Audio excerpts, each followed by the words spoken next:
अस्सलाम वालेकुम नाज़रीन। प्रोग्राम सेहत आपकी में आपका खैर मकदम है। जैसे कि आप जानते हैं कि ये प्रोग्राम होता है आपकी और हमारी सेहत के ताल्लुक से कि किस तरह हम अपनी सेहत को बेहतर रखें और इसे किस तरह कोशिश करें कि बेहतर से बेहतर बरकरार रख सकें। और इस सिलसिले में हम यहाँ पर मदु करते हैं अपने पास स्टूडियो में मुख्तलिफ़ किस्म के तरीक़े इलाज को रखने वाले डॉक्टर्स को। और आज हमारे साथ है doctor Umesh, professor doctor Umesh हमारे साथ यहाँ मौजूद है। डॉक्टर साहब, प्रोग्राम में आपका इस्तकबाल है। Thank you. वेलकम करते हैं आपको। मैं डॉक्टर साहब का तारुफ़ करा दूं। डॉक्टर साहब अवैसी हॉस्पिटल में सीनियर प्रोफेसर रह चुके हैं और अब ये फ़िलहाल समीर हॉस्पिटल मेहदीपट्टनम में अपनी खिदमत अंजाम दे रहे हैं। समीर हॉस्पिटल मेहदीपट्टनम के साथ साथ इनका एक clinic Matoshri neurology centre Narayanguda पर भी है, तो जहां आप इनसे मुलाकात कर सकते हैं और मशवरे हासिल कर सकते हैं। आज हम बता दें कि डॉक्टर साहब आपको मसल्स क्रैम्प्स यानी कि जो रगों में दर्द होता है या फिर रगों में जो खून की सप्लाई है वो भी रिलेट है या वो भी जी। रिलेटेड है। तो रगों के ताल्लुक से यहाँ पर बात करेंगे कि जिसमें जो रगों का निज़ाम होता है, जो सिस्टम होता है रगों का, वो कैसे चलता है, किस तरह काम करता है और किस तरह काम नहीं करने से क्या प्रॉब्लम्स आ सकते हैं। तो डॉक्टर साहब, हम डॉक्टर साहब का वेलकम कर चुके हैं, तो अब हम गुफ्तगू का आगाज़ करते हैं और जानते हैं कि ये मसल्स क्रैम्प्स क्या होता है, रगों का दर्द क्या होता है। सो कॉमनली हम ये देखते हैं कि मसल क्रैम्प्स जो हैं डिफरेंट सिम्टम्स कहते हैं उसे, पेशेंट्स को सिम्टम्स जो ये होते हैं कि कैफियत जो कहते हैं उन्होंने, जी जी, जैसा रग पे रग चढ़ना हो या दर्द हो या आपको जो है चिमटियाँ भरना हो। जी जी। सो ये जो है डिफरेंट शिकायत होते हैं ये। और इसमें क्या है कि पेशेंट जो है ये कन्फ्यूजन रहते हैं कि नस कौन सा है या रग कौन सा है, मालूम नहीं पड़ता है, तो सभी लोग जो है इसे रग का दर्द है बोल के आ जाते हैं जी। तो डॉक्टर का ये काम होता है कि रग और नस का डिफ्रेंशिएट करके उसे सॉल्व करना होता है। तो सबसे पहले आप ही बता दीजिए कि क्या डिफरेंट होता है। ओके, नाउ ये रग जो होते हैं, हम जो कहते हैं कि रग पे रग चढ़ता है जो कहते हैं वो, उसे हम जो है मसल क्रैम्प कहते हैं उसे। मसल क्रैम्प ये होता है कि जैसा आप स्ट्रेच करने जाते हो, मसल जो ये होता है कि हमारे गोश्त स्ट्रेच करने जाते हो तो पकड़ लेता है वो, सडन से आपको स्पैज़म हो जाती है वो, तो आप जो है उस टाइम पे दर्द होती है, तो वो दर्द को जो है आप बहुत ज़्यादा होता है, काफ़ी दर्द होता है, काफ़ी दर्द होता है, तो वो उसे हम जो है ऐसे लगड़ के या रब करके हमें उसे जो है मसल को हीट करके कम करना पड़ता है हमें उसे।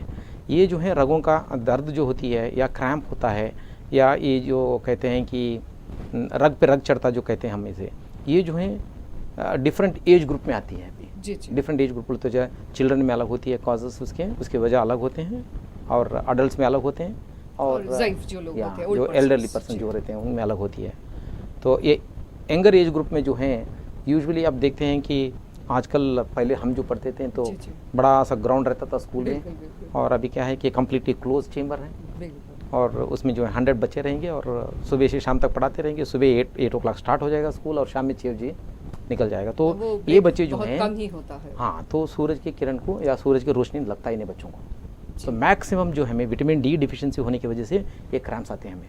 अच्छा, ये मेन कॉज जो है विटामिन डी डिफिशिएंसी होती है। तो हमें जो है सूरज का रोशनी नहीं लगने की वजह से विटामिन डी जो है हमें सिंथेसिस नहीं होती है बॉडी में। जी। तो नाज़रीन, डॉक्टर साहब हमारे साथ मौजूद है, प्रोफेसर डॉक्टर उमेश साहब यहाँ पर मौजूद है और ये हमें बता रहे हैं कि किस तरह रगों के मसाइल शुरू होते हैं। तो डॉक्टर साहब का कहना है कि सबसे बड़ी वजह जो इसकी है वो है विटामिन डी की कमी।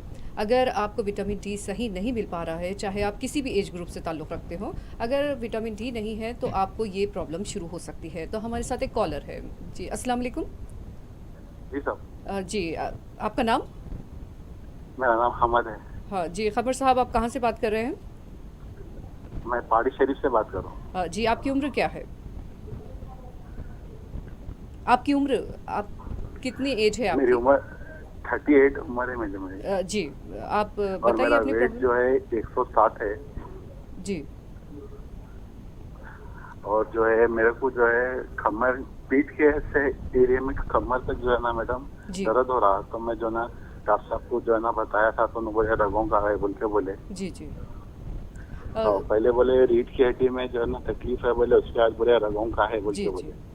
डॉक्टर तो साहब, आपको अभी डॉक्टर साहब का देखा मैं। इनका नाम खमर साहब। Qamar, good afternoon. हमद है मैम, हम सॉरी हमद, गुड आफ्टरनून। हामिद जी, आप जो कह रहे हैं जो कमर का दर्द जो है काफ़ी दिनों से होगा वो आपको? कितने दिनों से? 7 महीने से सर, 7 महीने से। हो रहा। हाँ, तो वो एक पैरों में आती है या खाली कमर में ही रहता वो? कमर में रहता सर, खाली कमर में नहीं रहता? आता सर जी। हो ओके ओके। एज है मेरी। या और झुकने weight से जो है ज़्यादा थोड़ा खड़े होने से, extra- हाँ सॉरी, झुकने से या ज़्यादा खड़े होने से ज़्यादा कम होती है वो? हाँ सर, कब ज्यादा महसूस होता है? डॉक्टर साहब जानना चाह रहे हैं कि वो दर्द आपको कब ज्यादा महसूस होता है? ठहरने से होता है मैडम खड़े ज़्यादा होने से खड़े ज्यादा होने से होता है? होता है। जी। तो- जरा मेरा काम जो है जी, ठहरने का काम है मैडम ज़्यादा। हाँ, खड़े होकर। ये जो है पोजीशन का है आपको, जी, इट्स ए पोजीशन रिलेटेड। बोले तो जो है आपका प्रोफेशन जो है ज़्यादा वक्त खड़े होकर जो आप काम करते हो, तो आप जी। जो है आपके मसल कॉन्स्टेंटली बोले तो क्या है तब तक खड़े ही रहते पोजीशन में हैं, रहते एक ही हैं। पोजीशन पर रख के उसको जो है कॉन्ट्रैक्ट करके रखे रहते हैं आप, बोले तो उसे इस्तेमाल करते रहते हैं आप। तो वो मसल जो है बहुत देर तक काम करके थके हुए रहते हैं वो, जी, तो इसके लिए दर्द करते रहता आप। प्रोबेबली मुझे लगता है कि ये जो है आपको रगों का नहीं है जी। ये जो है मसल पेन है आपको। ये मसल पेन बोले तो गोश्त का दर्द है, ये ज़्यादा यूज़ करने की वजह से होती है आपको। तो आप इसके लिए जो बेहतर ट्रीटमेंट ये रहेगा कि आप जो है सेका लेना चाहिए इसे, तो मसल को रिलैक्स करने के लिए। और जो मसल कॉन्टैक्ट हो गई ना आपको, जी, तो उसे रिलैक्स करने के लिए आप जो है उसे सेका लेना चाहिए। सेका लेके बाद में जो है आप उसे रिलैक्स करने के लिए IFT बोल के रहेगा, physiotherapy, that is the best treatment इसके लिए। प्रोफेसर साहब का कहना है कि आपको इस तरह का ट्रीटमेंट ज़्यादा सूटेबल रहेगा। या लेकिन क्या इससे साइड इफेक्ट नहीं होगा कुछ? नो नो मतलब एब्सोल्युटली heat नहीं, की वजह से? हीट की वजह से नहीं है वो। ये है कि आपको कंट्रोल हीट रहेगा वो। जी, ये जो हॉट वाटर बैग जो कहते हैं जी, मेडिकल शॉप में मिलेगा आपको, हाँ। वो हॉट वाटर बैग में गर्म पानी डाल के जो है आपको हीट ले सकते हैं उसे, वो तो होम का रेमेडी रहेगा। जी, जी। और क्या कर सकते हैं ये और मतलब? IFT जो कहा मैं इंटरफेरेंशियल थेरेपी कहते हैं, वो इंटरफेरेंशियल थेरेपी जो है फिजियोथेरेपिस्ट करेंगे वो। हाँ, अगर ये जो है 1 और 2 वीक्स जी। लेके देखो आप, अगर इससे नहीं होता है आपको तो देन मेडिसिन शुरू करना बेहतर रहेगा। तो आप डॉक्टर साहब से कंसल्ट कर सकते हैं। डॉक्टर साहब obviously। आपको एक मरतबा चेक करने के बाद भी बेहतर मशवरा दे पाएंगे कि आपको और किस तरीके के इलाज की ज़रूरत है। अभी तो डॉक्टर साहब का कहना है कि आपको 2 हफ्तों तक इस तरह का इलाज करवाना चाहिए, या। और उसके बाद अगर नहीं कम हो पाता है तो फिर वापस आप यहाँ डॉक्टर साहब से समीर हॉस्पिटल मेहदीपट्टनम में मुलाकात कर सकते हैं। या ऑब्वियसली। और स्क्रॉल पर नंबर भी होंगे आपके हॉस्पिटल के, I तो think आप so। उस हॉस्पिटल को कांटेक्ट कर सकते हैं। समीर हॉस्पिटल मेहदीपट्टनम में डॉक्टर साहब आपको यहाँ पर जांच करने के बाद मशवरा दे सकते हैं। और मातुश्री न्यूरोलॉजी सेंटर भी है डॉक्टर साहब का, नारायणगुड़ा पर। तो इनका जो प्रॉब्लम है सर, तो इस तरह का प्रॉब्लम बहुत से लोगों में हो सकता स्पेशली है। चिल्ड्रन में ये होती है कि जी। बिकॉज सन एक्सपोजर कम रहने की वजह से बिल्कुल। उनमें होती है।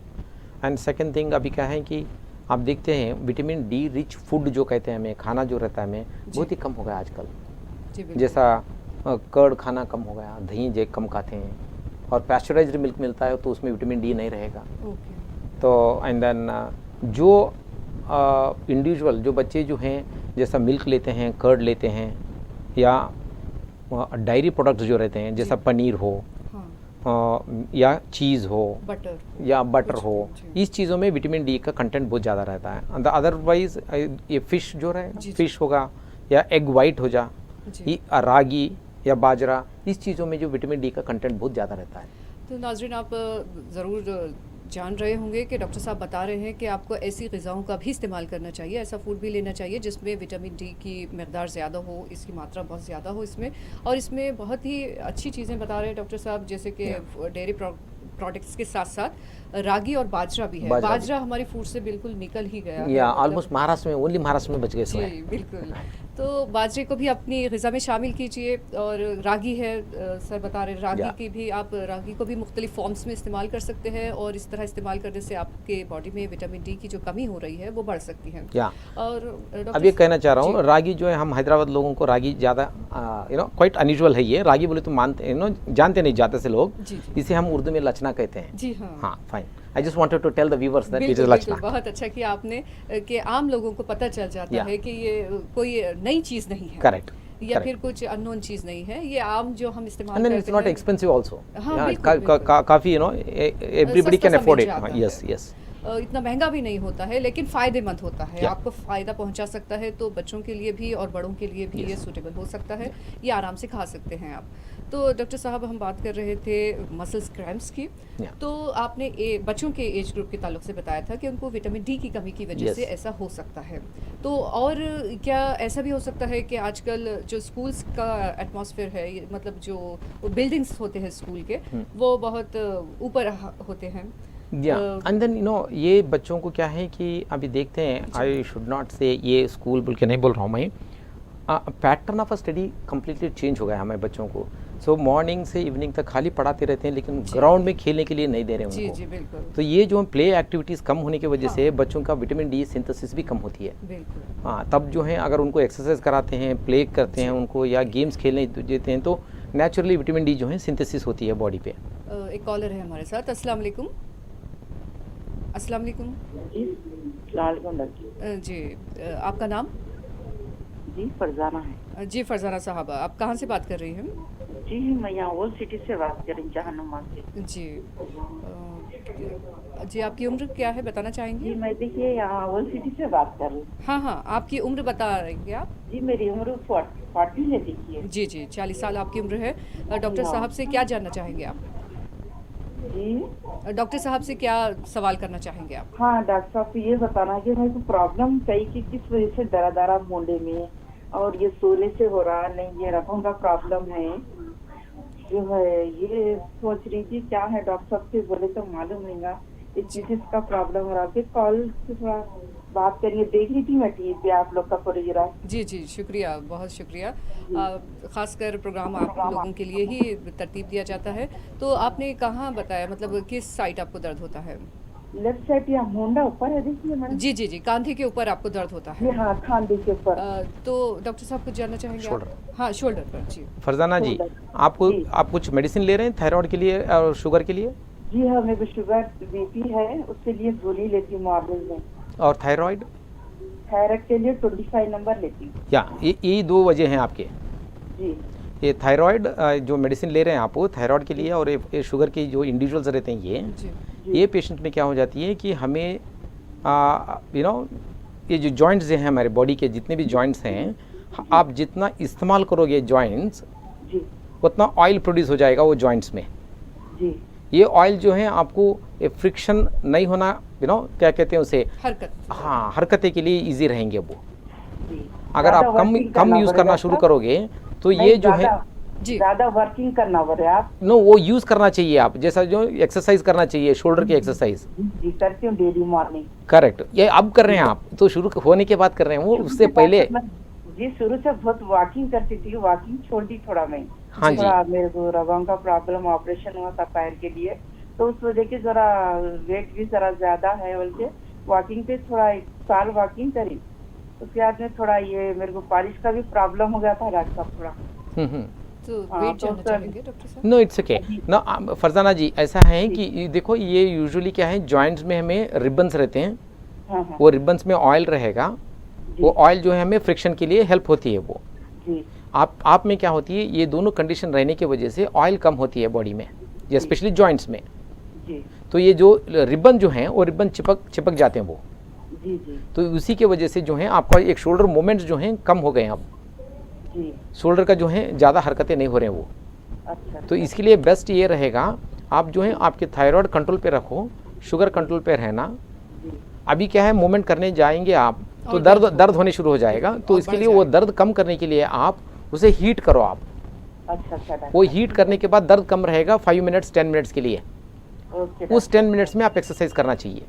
Okay doctor. एक बार वो मूवमेंट से शुरू करोगे आप, तो उसका रेंज ऑफ मूवमेंट जो रहते हैं, हरकतें जो जितना रहता है वो ज़्यादा हो जाएगा, वो अच्छा ऑटोमेटिकली नॉर्मल हो जाएंगे आप। अच्छा डॉक्टर। इसके लिए कोई तो सर्जरी exercise या करते कोई मेडिसिन ऐसा नहीं रहेगा।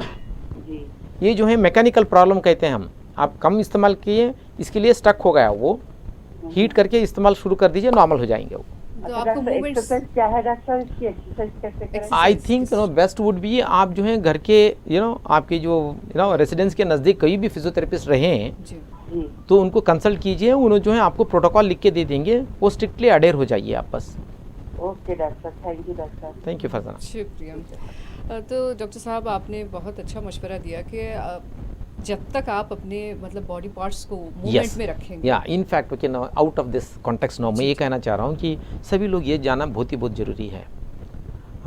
हमारी बॉडी जो है रबर जैसा रहेगा जी। आप जितने दिन तक उसे यूज़ करते रहोगे वो रबर ही रहेगा। बिल्कुल।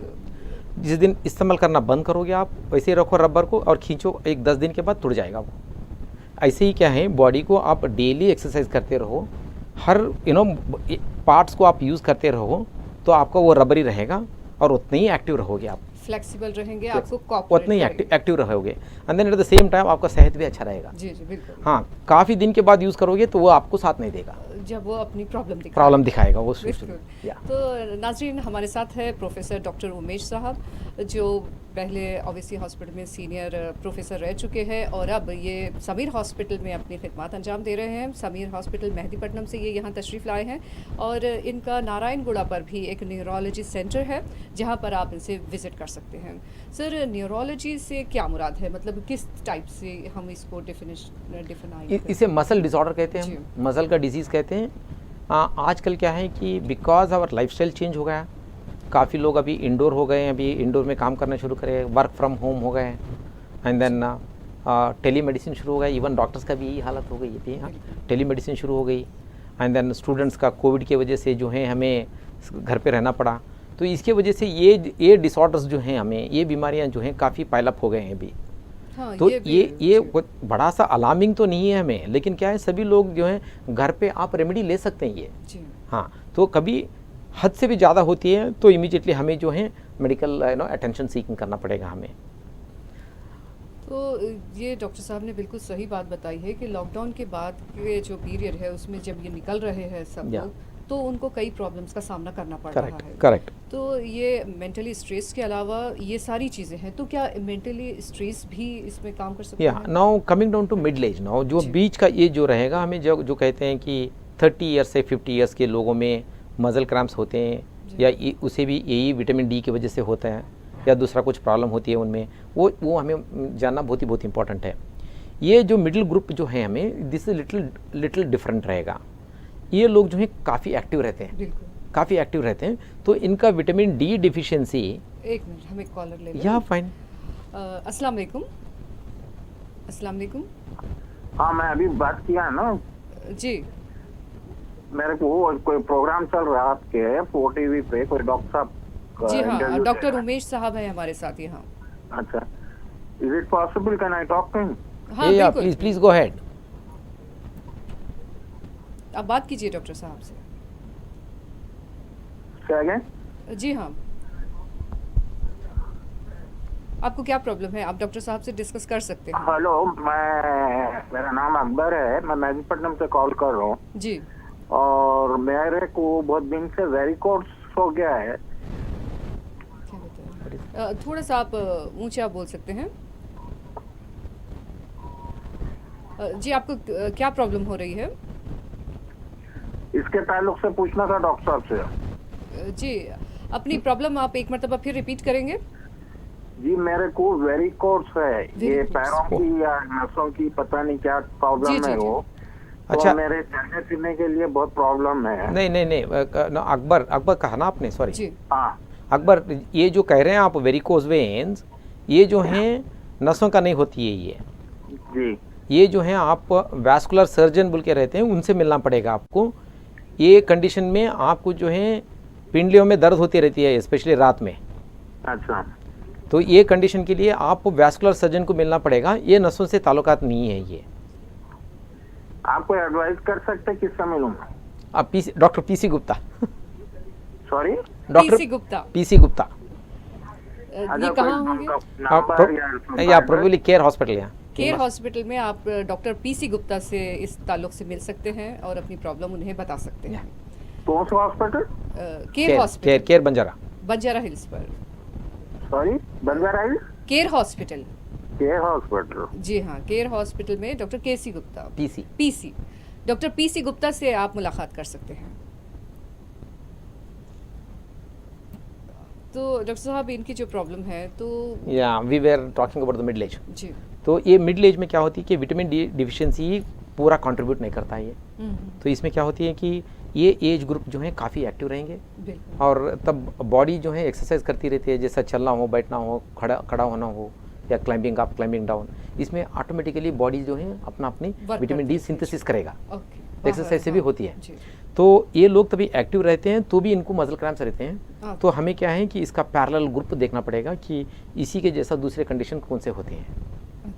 तो उसमें क्या है कि आपको जो है कोलाजन वैस्कुलर डिजीज़ बोल के एक रहेगा, वो रोमेटॉइड डिजीज़, फाइब्रोमाइल्जिया बोल के रहेगा, ये कुछ वायरल का डिजीज़ रहते हैं।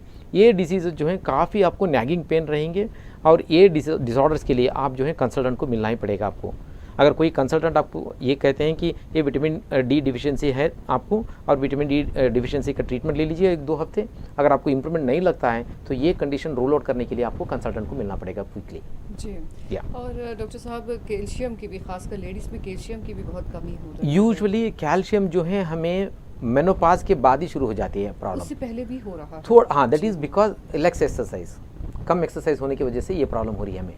तो काफ़ी से लोग जो हैं, आप कहो उनको कि दही खाओ तो सर्दी होता है बोलते हैं। हाँ, वो भी प्रॉब्लम, या दे हैव एन एलर्जी, नहीं बोल के ना, but there are many things okay, they have to follow it. बहुत काफ़ी सी चीज़ें हैं, जैसा पनीर खाना हो, एवरीबडी लाइक्स पनीर ना, पनीर खाना हो, एग हो, फिश हो, या रागी हो, बाजरा हो, मिलेट्स हो, और ये सभी चीज़ें जो हैं आपको लेने से हमें कैल्शियम डिफिशिएंसी नहीं होता है। तो काफ़ी मेरे जितने भी पेशेंट्स आते हैं, मैं कैल्शियम का टैबलेट कभी नहीं लिखता हूँ, मैं बोलता हूँ अच्छा खा लो पहले जाके, जो मैं लिस्ट जो देता हूँ वो खा लीजिए पहले। तो माशाल्लाह डॉक्टर साहब बहुत सेहत के उसूलों पर पहले पेशेंट को कारबंद करते हैं, उसको सेहत के उसूलों पर चलना सिखाते हैं और बाद में फिर उसका इलाज करते हैं। लास्ट जो है मेडिसिन। जी, आइए नाज़रीन, एक लेते हैं वक्फा और वक्फे के बाद डॉक्टर साहब से फिर और दिलचस्प बातें करेंगे हम कि किस तरह सेहत को और बेहतर रख सकते हैं। नाज़रीन, प्रोग्राम सेहत आपकी में दोबारा खैर मकदम है आपका, और आज हम आपको बता दें कि हमारे साथ है professor doctor Umesh Mehdipatnam Sameer hospital से यहाँ तशरीफ़ फरमा है, और इनका न्यूरोलॉजी सेंटर भी है नारायणगुड़ा में, और ये मसल्स क्रैम्प्स यानी कि मसल रगों के दर्द के बारे में बताएंगे कि रगों में किस तरह दर्द होता है या किस तरह रगों की जो भी प्रॉब्लम है, इस ताल्लुक़ से आप डॉक्टर साहब से यहाँ बात कर सकते हैं, फ़ोन कर सकते हैं, अपनी प्रॉब्लम बता सकते हैं कि किस तरह आप रगों को बेहतर रख सकें। अभी डॉक्टर साहब ने बताया था कि जितना आप एक्टिव रहेंगे, जितना आपकी जिस्मानी सरगर्मियाँ रहेगी, बॉडी एक्टिविटीज़ रहेगी, तो आपकी हेल्थ भी बेहतर रहेगी, आपके रगें भी ठीक रहेगी। तो और क्या वजह हो सकती है कि रगों में कोई मतलब फॉल्ट आ सकता है? जो कह रहा था मिडिल एज ग्रुप में कि जो रोमेटॉइड डिजीज़ हो या आपको कोलेजन डिजीज़ हो, ये काफ़ी ज़्यादा रहते हैं। विटामिन डी जो डिजीज़ जो रहेगा, हमें डिफिशिएंसी जो रहेगा काफ़ी कम रहेगा उस टाइम पे। और एल्डरली एज ग्रुप जो रहती है 50 एंड अबव, 50 एंड अबव में क्या होती है कि विटामिन डी डिफिशिएंसी के साथ साथ इक्वली उतना ही पार्ट में हमें जो है इमोबिलिटी डिसऑर्डर कहते हैं। हमें इमोबिलिटी डिसऑर्डर ये होती है कि वो जो है ज़्यादा उनका टहलना नहीं रहता ज़्यादा उनका, हाँ, उनके रिफ्लेक्सेस कम रहते हैं, कम और बैठना उठना भी कम रहेगा उनका। तो इस चीज़ों में क्या होती है कि उनका मोबिलिटी कम होने की वजह से सभी जॉइंट्स जो हैं बढ़ने शुरू हो जाते हैं। तो उसमें क्या है, फिक्सिटी आ जाती है, जो जैसा आप देखते हैं कि इंसान का ज़्यादा मैक्सिमम मोबिलिटी जो है नेक रहेगा, कमर रहेगी जी, और घुटने रहेंगे। डॉक्टर साहब कंप्लेन डिटेल से बात कर लेंगे इस ताल्लुक से। एक कॉलर से बात कर लेते हैं। अस्सलाम वालेकुम। हाँ साहब जी, आपका नाम? मेरा नाम आकाश है जी। कहाँ से बात कर रहे हैं आप? मैं मेहदीपट्टनम से बोल रहा हूँ। नमस्ते जी आकाश साहब, आदाब है। हमारे साथ डॉक्टर उमेश है। आप क्या प्रॉब्लम बताना चाहेंगे? प्रॉब्लम ये है मैम, पूछना ये है जी कि ब्रेन स्ट्रोक क्या है और इससे कैसा बचा जाए, जी जी, और ये किस लिए होता है और इससे बचने के तरीके क्या? बहुत अच्छा सवाल किया है आपने डॉक्टर साहब के लिए बहुत बहुत नमस्कार सर, आप हमारे लिए टाइम निकाल रहे हैं, हमारे लिए बहुत सारी चीजें बोल रहे हैं। नमस्ते। नमस्ते जी, नमस्ते। जो आपने जो है ब्रेन स्ट्रोक के बारे में पूछ रहे हैं सर जी? हाँ सर, ब्रेन स्ट्रोक क्या है और ये क्यों होता है, और इसको लकवा बोलते हैं सर उर्दू में, और ये किस लिए होता है और कौन से उम्र में होता है और इससे कैसा बचा जाए? ये ब्रेन स्ट्रोक जो ये होती है कि आप देखते हैं कि होल बॉडी के सिस्टम जो हैं, हमें डिफरेंट ऑर्गन्स दिया गया है, जैसा लीवर, हार्ट, ब्रेन, किडनीज, ये सभी दिया गया है, और इनको एक एक फंक्शन दे दिए से हैं, और ये स्मार्टली काम करते रहते हैं अपने अपने। और ये ऑर्गन्स में हमें छोटे से ब्लड वेजल्स रहेंगे, जैसा हम जो कहते हैं रग, जो उसमें जो खून के दौरान होती रहती है। जी जी जी और ये खाली ब्रेन को ही अटैक होते रहता है कि क्यों होता है ब्रेन को, किडनी को क्यों नहीं होता? कभी नहीं सुने आप किडनी अटैक? नहीं सुने आप? attack नहीं। हाँ, लिवर अटैक नहीं सुने आप? होते हैं जी। दो ही, एक जो हार्ट अटैक, दूसरा जो है ब्रेन अटैक। तो ये जी। इसलिए होते हैं, हार्ट से भी ज़्यादा ब्रेन अटैक ज़्यादा रहती है। तो ब्रेन के अच्छा। रग जो हैं काफ़ी छोटे रहते हैं और बारीक रहते हैं, एकदम एकदम ऑलमोस्ट लाइक कैसा कहते हैं, हेयर जो रहता है वैसे रहेंगे वो। और उसमें से हमें खून जो है दौरान होके वहाँ ब्रेन को सप्लाई होके ब्रेन काम करना चाहिए। ये जो है नॉर्मल फंक्शन रहती है साथ हमें। तो यूजुअली क्या हो जाता है, दो चीज़ों से हमें ये जो स्ट्रोक होती है, एक जो है हमारा ब्लड जो है कितना कंसिस्टेंसी, जो उसका जितना विस्कोसिटी रहता है, यूजुअली आप ब्लड देखते हो तो खून के उतना थिकनेस रहती है वो। जी जी अगर वो जो खून उतना ही थिकनेस से वो छोटे छोटे से रगों में दौरान होके वहाँ सप्लाई होना चाहिए। हाँ जी अगर आप में वो खून की जो ब्लड वेसल रहेगी, वो रग जो रहेगी, उसमें अगर कहीं भी अगर इंजरी रहा या ब्लड के कंसिस्टेंसी में थिकनेस ज़्यादा रही तो वो दौरान नहीं होगी। तो वो दौरान नहीं होने की वजह से जो है जाके वहाँ स्टक हो जाएगा अच्छा। वो स्टक होने की वजह से वो पार्ट जितना सप्लाई होना चाहिए ब्रेन को, वो ब्रेन काम नहीं करेगा।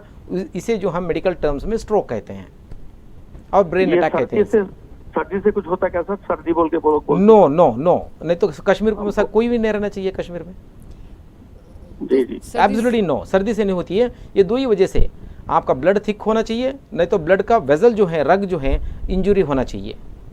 इंजुरी होने का कारण genetically दो। होता है क्या सर? हाँ जी, ये जेनेटिकली भी हो सकता है? जेनेटिकली थोड़ा सा इन्फ्लुएंस रहती है, 0.1% 0.2% जेनेटिक इन्फ्लुएंस रहता है, लेकिन उसे मेजर चंक नो उतना कंट्रीब्यूट नहीं रहेगा हमें। ये दो ही चीज़ों से होती है, एक ब्लड वेसल एब्नॉर्मलिटी से, दूसरा जो है हमें ब्लड का कॉन्स्टिट्यूएंट से। तो बीपी से भी कुछ होता है सर इसका? हाँ जी, बीपी रहने से भी होता है वही क्या तो कहा मैं, ब्लड के वेसल इंजुरी कहा ना मैं। ब्लड का वेसल जी। वेसल कहे तो रग का इंजुरी जो होता है वो दो चीज़ों से होती है। एक जो है आपका डायबिटीज़ की वजह से, दूसरा जो है उसके अंदर जो खून की दौरान हो रही ना, वो जितना स्पीड पे होना चाहिए 120 स्पीड पे ही रहना चाहिए उसका प्रेशर। सर? अच्छा अगर वो प्रेशर ज़्यादा रही तो वो जो है वॉल को खरोश करके निकल जाएगी, वो डैमेज हो सकता है। डैमेज हो सकता है। तो फिर डैमेज हो जाएगा तो खून जो है जम जाएगी वहाँ पे। अच्छा, इससे कैसा बचा जाए डॉक्टर साहब? तो lifestyle modification first. No, lifestyle modification में क्या चाहिए, मॉर्निंग एटलीस्ट एवरी इंडिविजुअल, सभी इंडिविजुअल जो है 20-25 मिनट से मैक्सिमम जो है 40 मिनट जो है एक्सरसाइज करना चाहिए। और मेन इंपॉर्टेंट जो है, हमें जितना चाहिए उतना ही खाना चाहिए। हमें जितना चाहिए बोले तो हमें कितना, अभी फॉर एग्जांपल मुझे 4 किलोमीटर रन करने का है आज, जी तो 2 चपातियाँ बस समझे। अगर मुझे एक बिरयानी खाने का है तो उसके ऊपर कैलकुलेट करो आप, you have to walk run for 20 kilometres. Okay तो आपका डाइट कंट्रोल भी हाँ, मेन इंपॉर्टेंट क्या है, हमें इसे आप ऐसे देखो, ये इंजन है बॉडी, वो इंजन को जितना भगाने का है उतना ही पेट्रोल डालो आप। जी, बहुत शुक्रिया प्रसाद साहब, आपने बहुत ही मुफीद और कारआमद सवाल किया। ये सभी लोगों के लिए फ़ायदेमंद हो सकता है और डॉक्टर साहब ने बहुत ही तफसील से और बहुत ही अच्छे तरीके से बताया है कि किस तरह ये सब प्रक्रिया होती है, कैसे अमल होता है ये सब कुछ।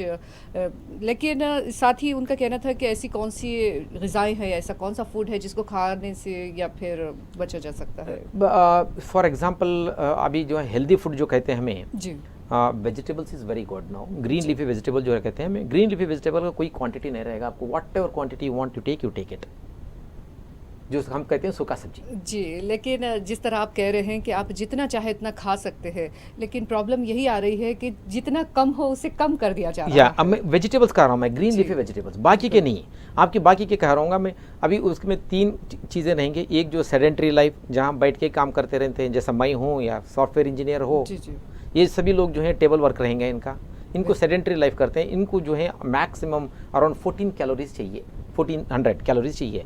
1400 कैलोरीज में कितना चाहिए हमें, दिन में maximum around 2.5 chapati, that's enough सारे दिन के लिए। होल दिन के लिए, वैसे ही डिस्ट्रीब्यूट करना पड़ेगा आपको। और उसके लिए हाँ 2 बार जो लेते हैं आप खाना, आफ्टरनून एंड डिनर जो लेते हैं उसमें थोड़ा सा सूखा सब्जी और एक चपाती ले लीजिए, that's enough to live for 90 years without any disease. तो यानी कि आपकी ग़िज़ा कम से कम हो, लेकिन साथ में आप और दूसरी मैं चीज़ें कह खा रहा हूँ, सकते मैं हैं। कहा जी। आपको ये जो है इंजन रहेगा, आपको ज़्यादा भगाने का है तो उतना ही पेट्रोल डाल दीजिए, उतना ही। जो आप फॉर एग्जांपल मुझे मॉर्निंग से इवनिंग तक काम करने का है, यू टेक 100 कैलोरीज एक्स्ट्रा। जी, और इसमें ज़्यादा, इससे पहले डॉक्टर साहब कह रहे थे, यहाँ एक और डॉक्टर आए थे तो वो बता रहे थे कि आप सलाद या फिर फ्रूट्स ज़्यादा ले लें। फॉर एग्जांपल अभी कह रहा हूँ मैं कि फ्रूट्स में भी कैसा है कि उसमें भी क्या है, डिवाइड करते हैं हम जो फ्रूट्स जो हैं less calories, medium calories, high calories. बिल्कुल हाई कैलोरीज जैसे मैंगो है, सपोटा है, जी। ये जो है हाई कैलोरीज के रहते हैं। ये हाई कैलोरीज तभी लेना चाहिए कि मॉर्निंग आवर्स में लेना, ओके, मॉर्निंग आवर्स में हाई कैलोरीज लेना चाहिए। ये भी बहुत अच्छी गाइडेंस या कर रहे हैं जैसा डॉक्टर कैसा साहब। जैसा बनाना हो, हाँ, आपको जो है मैंगोज हो या आपको ग्रेप्स हो, ये सभी जी। मॉर्निंग आवर्स में लेना चाहिए। एक कॉलर है, हम बात कर लें। अस्सलाम वालेकुम जी, कौन? जी हेलो। हाँ, अपना नाम बताइए। जी मेरा नाम नफीस है। जी, आप कहाँ से बात कर रही हैं? यहाँ काली फत्ता तारबंद से बात कर रही हूँ। अच्छा, क्या प्रॉब्लम है आपको? जी मेरे को नहीं, मेरा मतलब नवासा है, उन्होंने 2 साल के है, उन्होंने खाना नहीं खाते, बाहर कोई चीज नहीं खाते, उनको मोशन का प्रॉब्लम है उनको। जी जी। और हर 4 दिन को खाना बंद कर देते, 4-4 दिन 5-5 दिन मोशन नहीं करते वो। अच्छा, डाइजेस्टिव सिस्टम की प्रॉब्लम जी है। दवा हाँ बताया, स्कैनिंग निकाली, सब नॉर्मल बता रहा था। जी, तो क्या उनको क्या वजह से नहीं खा रहे, जरा ये पूछना है। ज़रूर ज़रूर, डॉक्टर साहब आपको ज़रूर बताएंगे, बल्कि बहुत तफसील से और अच्छे से बताएंगे कि क्या प्रॉब्लम है और क्यों, कैसे इसे सॉल्व कर सकते हैं। शुक्रिया कॉल के लिए। नहीं, अगर ये देखते हैं तो ये कंडीशन को हम यूजुअली गैस्ट्रोएंटरोलॉजिस्ट को मिलना चाहिए, लेकिन ये भी हो सकता है कि बिहेवियरल बोलते हैं हम, बिहेवियरल बोलते हैं उनका जो है पसंद की हाँ, food नॉट पसंद की जो है, जी। जैसा बच्चा जो है उनका अपनी तरफ अटेंशन अपना के लिए। पर्सनैलिटी जो रहती है, जैसा जी। आप जैसा ज़्यादा लाड करते हो आप उनको या ज़्यादा स्ट्रिक्ट करते हो आप उनको, तो उस चीज़ों से भी उन्होंने जो है आपका ध्यान लेने की या कोशिश करते अट्रैक्ट हैं। करना कोशिश करते हैं उन्होंने। तो आप वो देखना चाहिए, अगर उनको बिहेवियरल का कुछ प्रॉब्लम नहीं है तो गैस्ट्रोएंटरोलॉजिस्ट को मिलना का बेहतर समझता लेकिन हूं वो कह रहे हैं कि उन्होंने एक्सरे वगैरह भी निकाला है, सब नॉर्मल तो बताया है। ऑब्वियसली ये बिहेवियरल का प्रॉब्लम रहेगा। आप जो है उनसे साइकोलॉजिकल रिपोर्ट रहती है, जी, ये जी। बच्चा जो है क्यों आपका खाना नहीं खाता है। लेकिन जो इनकी प्रॉब्लम है सर, ये बहुत से लोगों की प्रॉब्लम है, ये आई इनकी डू ही नहीं अंडरस्टैंड, है। I do understand. हमें क्या है कि मेजर प्रॉब्लम ये होती है हमारे इंडिया में, लव काफ़ी है, काफ़ी everybody loves their kids and then everyone. तो इसमें क्या होती है कि हमें ये मालूम नहीं पड़ता कि कौन से हद पे हमारा लव स्टॉप करें। तो इसमें क्या होता है कि बच्चे जो हैं इसका एडवांटेज लेना शुरू करते हैं। तो आप ये गलत मत समझो कि बच्चों में ज़्यादा दिमाग नहीं रहता बोल के, they are highly smart people. बिल्कुल बिल्कुल। हाँ, हाईली स्मार्ट पीपल, उनको मालूम होता है कि हमें किस टाइम पे हमें जो है अट्रैक्ट करें और किस टाइम पे हमें जो है दूर रखें। तो ये समझना बहुत ही इंपॉर्टेंट है। आप बच्चा अगर नहीं खाता है तो किस वजह से नहीं खाता है वो मालूम कर लीजिए। सबसे पहले ये जाने आप। फर्स्ट वो मालूम कर लीजिए। ये खाने का ही नहीं है, अब बच्चों का पढ़ने का भी वैसे ही रहता। जी। मैं ये ला के दिया तो मैं पढ़ूंगा, मुझे सेल फोन दिया तो मैं पढ़ूंगा। This is all behavioural problems. Now I think probably हमें बैलेंसिव रहना चाहिए इसमें, बिल्कुल काफ़ी सही बैलेंसिव बात रहना चाहिए। फॉर एग्जाम्पल आप कहते हैं कि आपके 2 बच्चे हैं, छोटा बच्चा आके आपके लैप में बैठा तो बड़ा बच्चा वहाँ खड़ा है, जी। तो वो अंदर से सोचेगा मुझे नहीं बिठाया, उनको बिठाया, जी, मैं जी। देख लूंगा आपको। ओके। बट लेकिन बताएगा नहीं आपको, जी जी। नहीं बताएगा। दिस इज अंदर ऑल से, हाँ। दिस इज ऑल पर्सनालिटी, जी, जी। This is how they go up. जी, डॉक्टर साहब की दिलचस्प गुफ्तगू को हम थोड़ी देर के लिए Yeah, यहाँ fine. रोकेंगे। अस्सलाम वालेकुम। अस्सलाम वालेकुम। हेलो, अस्सलाम वालेकुम। जी, वालेकुम अस्सलाम। कौन और कहाँ से बात कर रहे हैं? जी, आपका नाम हेलो। बताइए। हेलो, हाँ जी, आपका नाम बताइए। आपकी आवाज़ आ रही है, आपका नाम बताइए। सर ये गर्दन में दर्द और हाथ खींचना ज्यादा है, जी। इसके लिए मैं एक्सरे करवाया तो स्पॉन्डिलाइसिस बोल के बता रहे थे, और ये मसल, हाथ के मसल ज्यादा दर्द हो रहे सर। ये स्पॉन्डिलाइसिस क्या है और इसका ट्रीटमेंट या फिर आपके पास आके समीर हॉस्पिटल पे क्या टाइमिंग पे मिलेंगे आप बोले तो आ जाओ। या मैं बताऊंगा, आप नाम भूल गया मैं, सॉरी। मैं अब्दुल समद सर मेरा नाम। हाँ, अब्दुल समझ जी। साहब, आपकी उम्र भी बता दें डॉक्टर साहब को। मेरी 40 रहती है। 40। या जी, शुक्रिया। समझ जी, आप एक्चुअली इनफैक्ट कि आप हमें रिमाइंड किए वो जो पार्ट हम डिस्कस कर रहे थे, तो आप जी, याद करा दिए मुझे Spondylitis। कि हम एल्डरली ग्रुप जो कह रहे थे हम, जैसा 50 में 70 ईयर्स जो रहते हैं, ये ग्रुप को हम एल्डरली ग्रुप कहते हैं ना, middle age to elder group. ये लोगों में इमोबिलिटी रहती है ज़्यादा, जैसे ज़्यादा मूवमेंट नहीं करते हैं तो इनके जो जॉइंट्स जो हैं सभी फिक्स होना शुरू हो जाते हैं। तो तभी ये मोबिलिटी जो है, जैसा उनका मूवमेंट जो है कम होना शुरू होती है तो स्टिफनेस आती है उनमें, जो टाइटनेस आती है वो। तो अब ये अपनी एज 40 ही बता रहे हैं। तो हाँ, तो वही तो कह रहा था मैं भी कि आप एल्डरली ग्रुप में भी नहीं आते हैं तो जी। स्पॉन्डिलोसिस तो बहुत दूर की बात हो गई आप। जी जी। तो स्पॉन्डिलोसिस यूजुअली जो है बाई एंड लार्ज हमें ये होती है कि हम अगर पोजीशन ठीक से अगर मेंटेन नहीं करें तो तब हमें जो है नोक बढ़ जाती है हड्डियों का।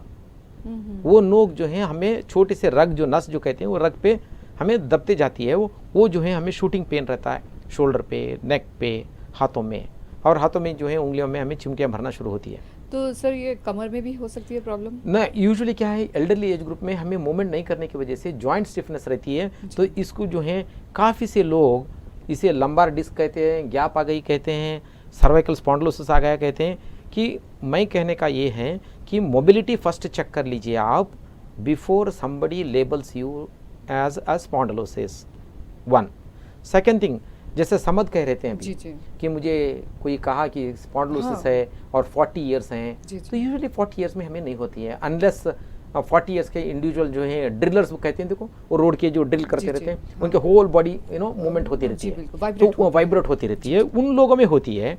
ट्रैक्टर ड्राइवर्स में होती है, जो वाइब्रेट पोजीशन सर्जन्स में होती है, सर्जन्स क्योंकि कई कभी भी ऐसे ही करते रहते हैं। लेकिन सर आजकल और तो बच्चे भी, हाँ, सॉफ्टवेयर कंपनी के जो सॉफ्टवेयर इंडिविजुअल्स जो रहते हैं, इंजीनियर्स, उन लोगों में होती है।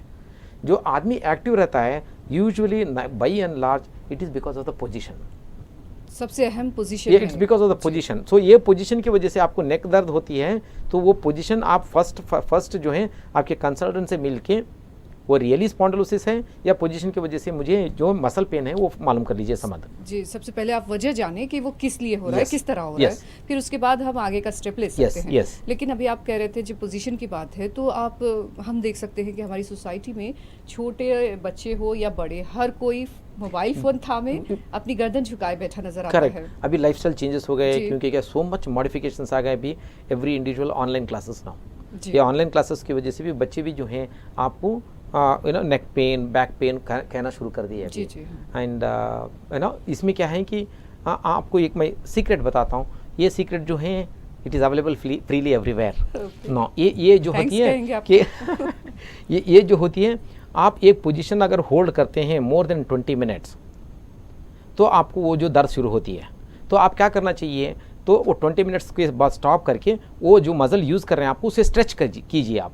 जैसे फॉर एग्जांपल मैं कहता हूँ, मैं आई एम ए डॉक्टर, मैं बैठ के लिखते रहता हूँ, 20 मिनट्स होने के बाद मैं कंसल्टेशन स्टॉप करूँगा और नेक जो है स्ट्रेच करूँगा मैं ऐसा।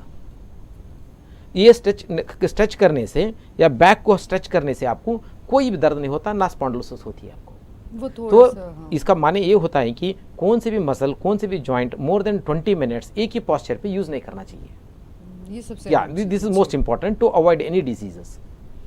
तो डॉक्टर साहब का कहना है कि किसी भी तरह के दर्द को आप कम करने के लिए सबसे पहले कोशिश ये करें कि जो आपके बॉडी पार्ट्स है वो बार बार हरकत करते रहे, मूवमेंट्स करते रहे। अगर आप उन्हें बहुत देर तक के लिए छोड़ देते हैं, उनका इस्तेमाल नहीं करते हैं, तो वो वापस दर्द होना शुरू हो जाएंगे। उसे स्ट्रेच करना पड़ेगा आपको। जी, एक तरह से ये कहा जा सकता है कि आपकी बॉडी बड़ी वफादार होती है कि चाहती है कि वो काम करती रहे। I do agree now, thank you for that, giving that compliments now. काफी and then it always listens to you, और आपको वार्न भी करेगा वो, मुझे ये होने वाला है, काइंडली चेंज योर पोजीशन। जी बिल्कुल। हाँ, तो एक बहुत अच्छी साथी है आपकी बॉडी, आपको उसका बहुत हर तरह से ध्यान रखना है। अगर आप थोड़ी भी गफलत करते हैं, थोड़ी भी लापरवाही करते हैं, तो फिर आपको उसका रिफ्लेक्शन मिलेगा। Correct, and then respect it, respect your body, respect your body. Yes, तो आपका कहना बिल्कुल सही है कि रिस्पेक्ट नहीं कर रहे हैं, उसी की वजह से ये सारी प्रॉब्लम आ रही है। इसे नेग्लिजेंस, यू नो। जी जी, हाँ, नेग्लिजेंस है हमारा, नेग्लिजेंस हो रही है। तो मोस्ट इंपॉर्टेंट, खर्च करने से, मेडिसिन में खर्च करने से कुछ मतलब नहीं है, उससे प्रिवेंशन इज मोस्ट इंपॉर्टेंट। तो डॉक्टर साहब का कहना है कि आपका इलाज से बेहतर है परहेज, यानी कि जितना आप परहेज करेंगे इलाज से उतना दूर रहेंगे। ये डॉक्टर साहब है, इलाज करना ही इनका काम है, लेकिन फिर भी उनका कहना है कि मुझे सोसाइटी को प्रोटेक्ट करने का है। बिल्कुल बिल्कुल, बहुत अच्छा आपका जज्बा है, आपकी नीयत बहुत अच्छी है कि आप चाह रहे हैं कि हमारी सोसाइटी हेल्दी हो, बजाय इसके कि मैं इलाज करूँ और मेरी फीस मैं वसूल करूँ। आप चाहते हैं कि हमारी हेल्दी सोसाइटी हो और कम से कम लोग बीमार पड़े। डॉक्टर साहब का काम है मशवरा देना। हमारे साथ एक और कॉलर जुड़ रहे हैं। अस्सलाम वालेकुम। जी जी, आपका नाम? हेलो जी, अस्सलाम वालेकुम, आपका नाम बताइए। मेरा नाम फातिमा है। हाँ जी, फातिमा, मैं ज़रा नगर से बात कर रही हूँ। कहाँ से? जी, ज़रा नगर, मीर चौक। जी जी, आप अपनी एज बताएंगे? जी, उनकी एज जो है ना 40 है, 40 ईयर्स। जी जी, क्या प्रॉब्लम है उनको? जी, ज़रा नगर। हाँ हाँ, अपनी प्रॉब्लम बताइए डॉक्टर साहब को। डॉक्टर साहब, ये है कि मेरी कजन को है ना, एक पेन किलर खाने से रिएक्शन होने से जी। हाथों पैरों में मतलब ऐसा अकड़ आए जैसा हो गया था। जी जी। तो वो अकड़ जारी नहीं है साहब, उनको और ज्यादा बढ़ते जा रहा। कुछ जानना चाहेंगे डॉक्टर साहब? नहीं, क्या मेडिसिन ले रहे थे? किस टाइप की मेडिसिन ली उन्होंने? कौन सी दवा वो खा चुके हैं? अभी दवा कुछ खाई नहीं है उन्होंने, मतलब बीच में बताई थी न्यूरोलॉजी हाँ जी, सेंटर में। हाँ जी। मगर हाँ। उनको उसका कुछ फायदा नहीं हुआ तो छोड़ दिए, फिर उन्होंने कुछ करे नहीं। तो ये प्रॉब्लम क्या होती बोले तो उन्होंने ठहरे ना तो पैरों में वजन भर जा रहा और कंधों में वजन भर जा रहा दिखता। जी जी। डॉक्टर साहब जानना चाह रहे हैं कि जो रिएक्शन हुआ था उस वक्त उन्होंने कौन सी दवा ली थी, किस दवा की वजह से रिएक्शन हुआ? वो विटामिन ई की गोली दिए थे, टैबलेट दिए थे और एक ऐसे पेन किलर दिए थे कम दर्द कम होने के वास्ते। जी। और तो कुछ क्या होल बॉडी अकड़ जाती है? जी हाँ, पूरी बॉडी से ऐसा बैठे भी रहे तो है ना, कंधों में दर्द, कंधों में वजन महसूस होता और पूरा अकड़ मतलब पूरी हड्डियां अकड़े हुए सर, मेरे हाथा नहीं मुड़ते। और फातिमा क्या करते हैं उन्होंने? जी कुछ भी नहीं, हाउस मतलब घर में ही रहते हो। घर में रहते हैं वो। प्रोबेबली विटामिन डी चेक कर लीजिए फर्स्ट। नो विटामिन डी हो गया, कैल्शियम हो विटामिन डी गया, चेक करे वो 25% आ रहा। तो कमी है ना आपका, विटामिन डी कमी है आपको, विटामिन डी का करेक्शन कर लीजिए आप बस जी नजदीक। हाँ, घर में ही रहते डॉक्टर साहब। हाँ करेक्ट, मैं क्या कह रहा हूँ, विटामिन आज मैं कहा ना अभी पूरे खाना जो खाने का है आपको, दूध, दही या बाजरा हो, रागी हो, पनीर हो, फिश हो और अंडा सफ़ेदी हो या ओट्स हो, ये खाना चाहिए और इसके साथ साथ भी जो हैं कुछ मेडिसिन रहते हैं वो आपके कहीं भी नज़दीक के न्यूरोलॉजिस्ट को बता के वो जो विटामिन डी के डिफिशियंसी जो है इनको उसके मेडिसिन ले लीजिए आप। ऐसा बोले कि डॉक्टर साहब हड्डियों में मतलब सूजन है बोले, जॉइंट्स में है। नहीं, हड्डियों में सूजन है बोले तो उसका माने यही होता है कि वो विटामिन डी डिफिशियंसी है वो। जी। उसे डिफरेंट लफ्ज यूज करते हैं वो, लेकिन वो डिफिशियंसी विटामिन डी का ही है वो। आपसे मिलना चाह रहे हैं? हाँ जी, हाँ जी, समीर हॉस्पिटल पे आ जाइए आप 11 बजे। 11 बजे सुबह में? हाँ जी। जी डॉक्टर साहब सारा दिन रुकते आप यहाँ बस खाली? नहीं, वो 2 आवर्स रहता हूँ वहाँ पे। नारायणगुड़ा में कब? या 2 to 4। जी, यहाँ पर 2 घंटे और वहाँ 2 घंटे आपकी खिदमत होती है। मेहदीपट्टनम में आप सुबह 11 से 1 बजे तक मिल सकते हैं। या और 2 to 4 2 से 4 बजे तक आप नारायणगुड़ा के सेंटर पर मिल सकते हैं। जहरा नगर से आपको जो भी नियर बाय है आप वहाँ विजिट कर सकते हैं। और कुछ जानना चाहेंगे आप?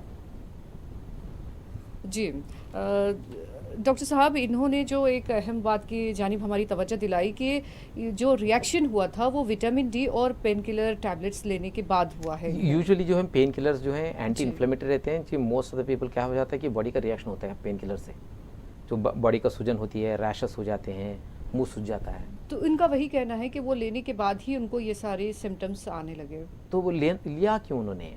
वो कह रही कि विटामिन डी की कमी थी तो उन्होंने लिया। नो, प्रोबेबली कैसा है कि उनको जो है दर्द था वो पेन किलर, हाँ, इसीलिए लिया दर्द था वो, इसलिए पेन किलर ले लिया उन्होंने। हाँ, पेन किलर से प्रोबेबली रिएक्शन होगा उनको। जी। पेन किलर स्टॉप कर दीजिए, नॉर्मल हो जाते हैं उन्होंने, और विटामिन डी का ट्रीटमेंट कंटिन्यू करना चाहिए उनको। तो अब आप जब जैसे बता रहे हैं कि इसका रिएक्शन भी हो सकता है, तो किस तरह के लोग? नहीं, विटामिन डी का डिफिशियंसी के ड्रग से नहीं होती है, वो एनाल्जिन जो लेते हैं वो, जैसा पेन किलर जो लेते हैं, पेन किलर लेते हैं उससे जो है रिएक्शन होती है। विटामिन डी के जितने भी ट्रीटमेंट हैं आपके उसी से रिएक्शन नहीं होता। नो, एब्सोल्युटली पेन किलर से होगा। यस। तो उसको अवॉइड करने के लिए फिर क्या किया जाए? यूजुअली पेन किलर्स नहीं देना चाहिए विटामिन डी डिफिशियंसी में। आपको जो विटामिन डी के सप्लीमेंट्स देते हैं तो दैट इज एनफ, वो बस हो जाएगा वो। तो आप अब हमारे नाजरीन को, ऑडियंस को क्या मशवरा देना चाहेंगे कि पेन किलर ले या ना ले? मैं कहता हूँ कि सभी विटामिन डी डिफिशियंसी रहे लोग उनको जो है मेडिसिन ज़रूरत नहीं है। फर्स्ट जो है होम रेमेडीज़ कर लीजिए। मैं जितना भी खाना बताया 60% ऑफ अ डिसीज़ उसी से कम होती है। जिस तरह कहा जाता है और कि मॉर्निंग जो है 10 मिनट्स 15 मिनट्स धूप में बैठ जाइए। 7:30 के धूप में 10-15 मिनट्स बैठ जाइए, हाँ आधा बीमारी निकल जाएगी। उसके बाद अगर नहीं होती है तो ये मेडिसिन, ये जो है मैं खाने का जो कहा मैं आपको, ये फूड आइटम्स खा लीजिए। हाँ, इसी से भी नहीं हो रहा 2 वीक्स में आपको, तो then you see a doctor. And I am sure, ये प्रैक्टिस में ऑलमोस्ट 20 ईयर से कर रहा हूँ। एंड देन अब मैं ये इंडिविजुअल को देखा नहीं कि वापस आके मुझे अभी भी अच्छा नहीं हो गया, कोई कहा नहीं। तो it's a very very home remedies treatment है। काफ़ी लोग जो है इस पे खर्चा करते जा रहे हैं। जी, यानी कि ये बहुत तजुर्बेकार Yeah, मशवरा है। obviously. लोगों ने इसको आजमाया है और उनको इसमें फ़ायदा भी पहुंचा है। काफ़ी फ़ायदा होगा। तो डॉक्टर साहब का कहना है कि आप इन 2 चीज़ों पर पहले अमल कीजिए, यानी कि सबसे पहले धूप में बैठना सीखिए, Yes. बल्कि इसको अपनी आदत बनाइए और ये समझिए कि ये दवा है, एक तरह से आप दवा ले रहे हैं। यस, तो एक तरह से ये दवा है सोचकर आप धूप का इस्तेमाल कीजिए। फिर सेकंड थिंग है फूड। एक्सरसाइज, धूप हो गया, एक्सरसाइज हो गया, फूड हो गया, and then last is medicine. तो ये 3 चीज़ों पर आपको अमल करना ज़रूरी है, बल्कि Yeah. इनका ख्याल रखना चाहिए, इनको एक अपनी ज़िंदगी का रूटीन का एक हिस्सा बना लें। Correct, correct. तो जब आप इन सब चीज़ों पर ध्यान रखेंगे और उसके बाद भी अगर आपको प्रॉब्लम कम नहीं हो रही है, तो तब आप डॉक्टर साहब से विजिट कर सकते एनी हैं। Time they can. कभी भी आप डॉक्टर साहब से मुलाकात कर सकते हैं, फ़ोन पर मशवरा कर सकते हैं। Yes. और साथ ही आप समीर हॉस्पिटल में, मेहदीपट्टनम पे जो वाक़ है, समीर हॉस्पिटल में आप डॉक्टर साहब से मुलाकात कर सकते हैं। प्रोफेसर डॉक्टर उमेश हमारे साथ है और अब प्रोग्राम का वक्त ख़त्म हुआ जाता है, तो हम आपको बता दें कि डॉक्टर उमेश के साथ आप मेहदीपट्टनम में मुलाकात कर सकते हैं, उनसे मशवरा हासिल कर सकते हैं। और मातोश्री न्यूरोलॉजी सेंटर है नारायणगुड़ा पर, वहाँ पर भी आप उनसे 2 से 4 बजे तक इस अरसे के दौरान मुलाकात कर सकते हैं। तो नाज़रीन, आगे और हम डॉक्टर साहब से मुख्तलिफ टॉपिक्स पर बात करेंगे। तब तक के लिए इजाज़त दीजिए। डॉक्टर साहब का शुक्रिया अदा करना चाहेंगे। बेहद शुक्रिया डॉक्टर साहब थैंक यू मुफीद वेरी मशवरों मच। के लिए। Thank you. नाज़रीन, आपका भी शुक्रिया कि आपने अपने सवालात किए। ख़ासकर प्रशांत साहब का सवाल बहुत अपने अंदर कई सवाल रखता था और बहुत से लोगों के लिए फ़ायदेमंद भी साबित होगा वो। तो नाज़रीन, आपका बहुत शुक्रिया अदा करते हैं। अल्लाह हाफ़िज़। Thank you.